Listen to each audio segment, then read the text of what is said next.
This testimony is stricken from the record. The jury will disregard everything this witness has. Anisa Rahman sits across from her public defender, Fatima Chowdhury.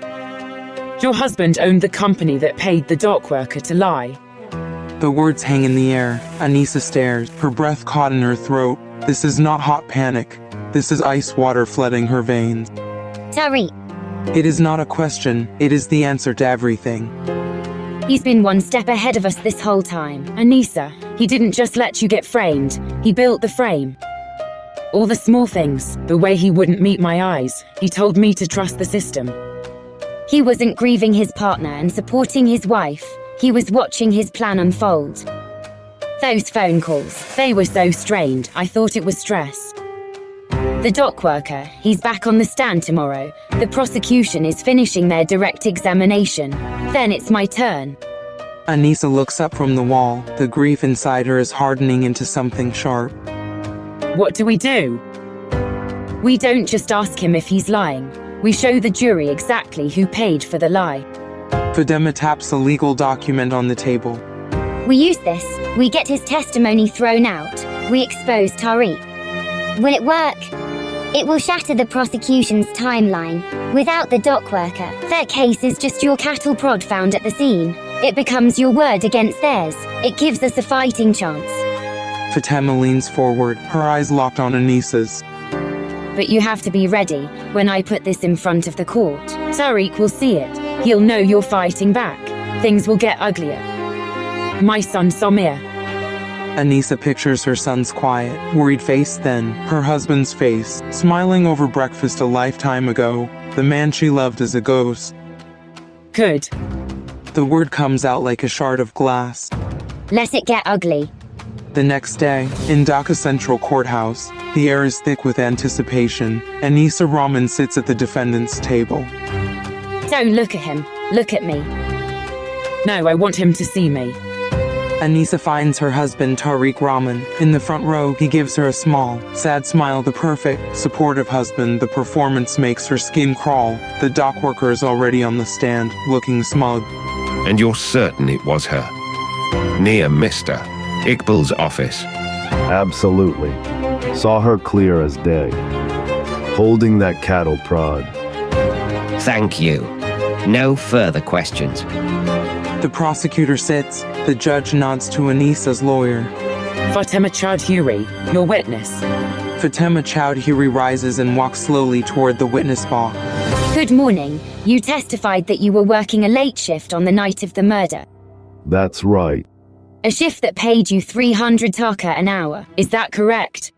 About that, yes. Tough work, long hours. It must be hard to make ends meet.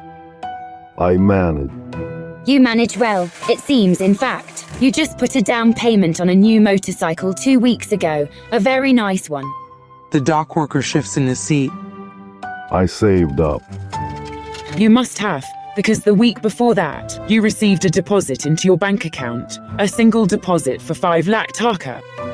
A hush falls over Dhaka Central Courthouse. The man's face goes pale. That was a family matter.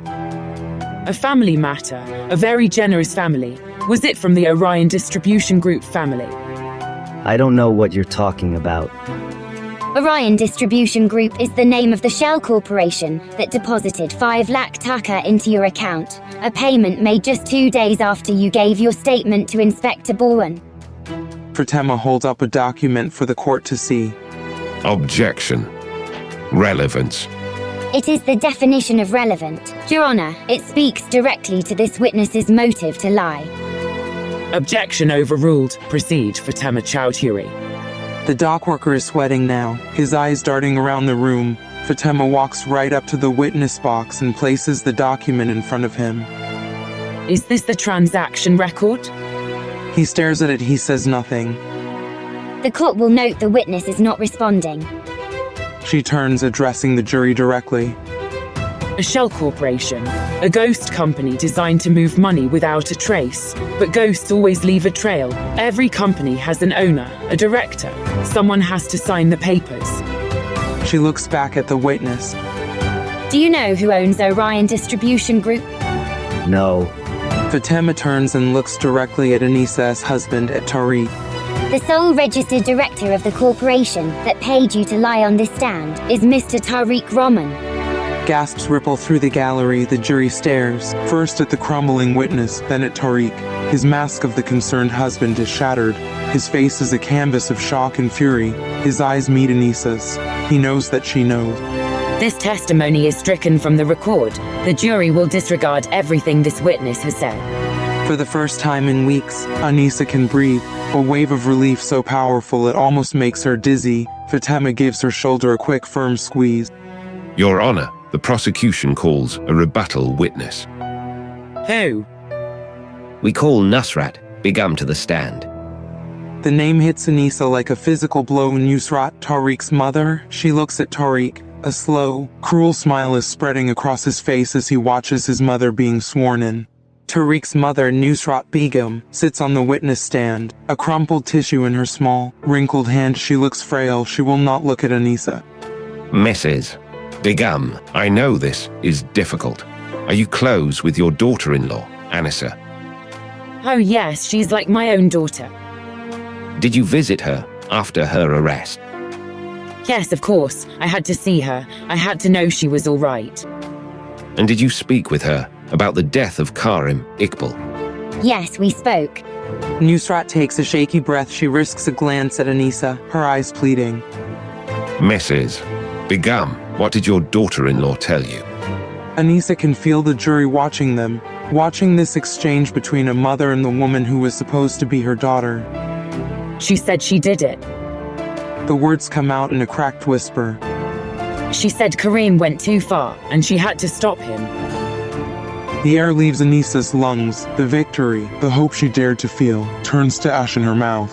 The jury now looks at her not with suspicion, but with pity and disgust. They believe her.